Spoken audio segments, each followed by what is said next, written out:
Cell phone లోనే మునిగిపోతుంది లోకం, ఆ మాయలో మై మరచిపోతుంది లోకం. ఇంటి నిండా మనుషులున్న ఒంటరి బ్రతుకులే, మనిషి మనిషికి లేకపోయే మాట పలుకులే. మనుషుల మధ్య పెరుగుతున్నవి దూరాలే, మనుషుల్లోన చిచ్చు పెడుతున్నవి మెసేజ్లే.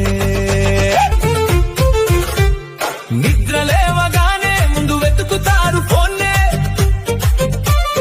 నిద్రపోయేదాకా తుక్కుంటారు దానినే.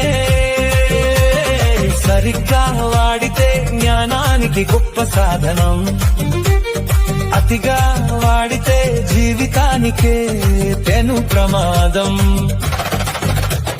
ఫోన్ మన చేతిలో ఉండాలి ఒక సాధనంలా, మనం దాని చేతిలో ఉండకూడదు కీలు బొమ్మలా. మనుషుల మధ్య మమతలు విరబూయాలి, ఆనందంగా జీవితాలు పరిమళించాలి.